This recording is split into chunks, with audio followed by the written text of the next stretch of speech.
Je, unajua kwamba kuna watu wawili wanaweza kula kiasi sawa cha chakula kila siku, lakini mmoja akawa na nguvu nyingi, afya bora na mwili wenye uwezo mkubwa kujikinga dhidi ya magonjwa, wakati mwingine akabaki dhaifu, mwenye uchovu na mwenye njaa kila mara? Tofauti kubwa mara nyingi si kiasi cha chakula wanachokula, bali ni namna wanavyochanganya vyakula hivyo. Na moja ya vyakula vinavyopuuzwa sana ni karanga.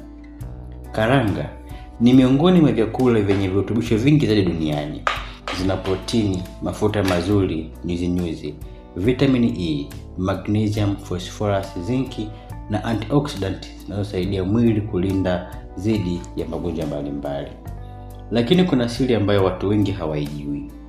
Ukichanganya karanga na vyakula fulani maalumu, mwili wako unaweza kupata faida kubwa zaidi kuliko kula karanga peke yake. Katika video hii nitakuonyesha vyakula 10 ambavyo ukivichanganya na karanga vinaweza kusaidia kuongeza nguvu, kuboresha afya ya moyo, kuimarisha kinga ya mwili na kusaidia ubongo kufanya kazi vizuri, na hata kukusaidia kushiba kwa muda mrefu zaidi. Hakikisha unaangalia mpaka mwisho, kwa sababu chakula cha mwisho hutajwa mara kwa mara na mara chache sana, lakini kinaweza kuwa miongoni mwa mchanganyiko bora zaidi kwa afya ya ubongo. Sasa tuende kwenye chakula cha kwanza. Namba 10, karanga na ndizi. Hebu fikiria hali hii. Asubuhi umeamka, una kazi nyingi mbele yako, unakunywa chai tu na maandazi mawili, saa 2 baadaye tayari una njaa tena. Hii hutokea kwa sababu mwili wako umepata nishati ya haraka, lakini haijadumu. Sasa fikiria kula ndizi moja pamoja na karanga kiasi cha kiganja kimoja. Ndizi zina wanga asilia unaotoa nishati haraka. Karanga zina mafuta mazuri na protini ambazo hufanya nishati hiyo idumu kwa muda mrefu. Ndiyo maana watu wengi wanaofanya mazoezi hutumia mchanganyiko huu kabla ya kufanya shughuli zao nzito. Faida zake ni kuongeza nguvu, kupunguza uchovu, kuzuia njaa ya haraka, kuboresha afya ya mwili na kusaidia moyo kufanya kazi vizuri zaidi. Ukihisi uchovu mara kwa mara mchana, jaribu kula ndizi na karanga badala ya biskuti au soda. Mwili wako utaona tofauti kuanzia hapo. Kama unapenda mada za afya, nikuombe bonyeza alama subscribe kisha kengele pembeni yake. Namba 9, karanga na mayai. Mayai ni moja ya vyakula vyenye protini bora zaidi duniani. Kwa nini? Kwa sababu yana karibu amino acid zote muhimu zinazohitajika na mwili. Karanga zina protini pamoja na mafuta mazuri. Ukichanganya vyakula hivi viwili, unapata mlo wenye uwezo mkubwa wa kusaidia ukuaji wa misuli, kuimarisha mifupa na kuboresha ubongo, kurekebisha tishu zilizochakaa. Hebu fikiria fundi anayefanya kazi nzito siku nzima, au mwanafunzi anayesoma kwa muda mrefu, au mama anayehudumia familia yake siku nzima. Wote hao wanahitaji mwili wenye nguvu na ubongo wenye uwezo wa kufanya kazi kwa muda mrefu. Mayai na karanga vinaweza kusaidia sana. Namba 8, karanga na uji wa ulezi. Wazee wetu walikuwa na hekima kubwa sana kuhusu chakula. Katika maeneo mengi ya Afrika, uji wa ulezi ulitumiwa kama chakula muhimu kwa watoto na watu wazima.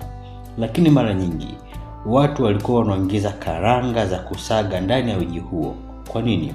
Kwa sababu ulezi una madini mengi, lakini protini zake si nyingi sana.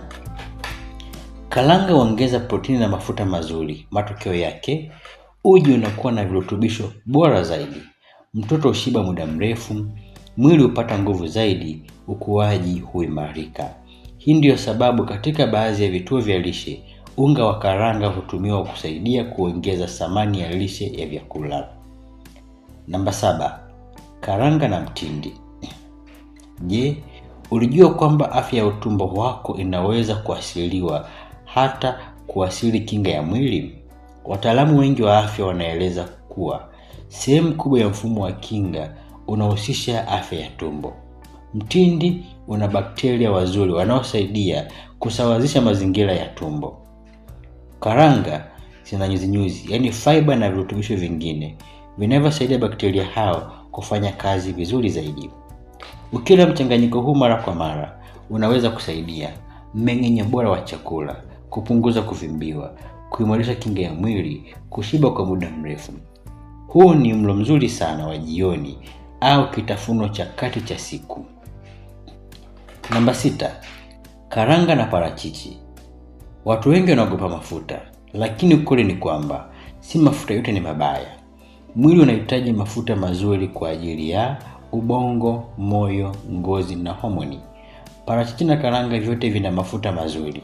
Mchanganyiko huu unaweza kusaidia kupunguza cholesterol mbaya, kuimarisha moyo, kuboresha ngozi na kuboresha afya ya ubongo. Hebu fikiria ubongo wako kama gari la kisasa. Mafuta mazuri ndiyo mafuta bora ya kulifanya lifanye kazi vizuri. Namba 5, karanga na viazi vitamu. Viazi vitamu ni miongoni mwa vyakula vyenye vitamin A nyingi. Vitamin A ni muhimu kwa afya ya macho, ngozi, kinga ya mwili. Karanga huongeza protini na mafuta mazuri.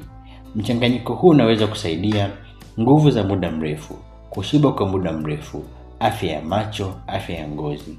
Huu ni mlo mzuri kwa watoto wanaokua. Namba 4, karanga na maharage.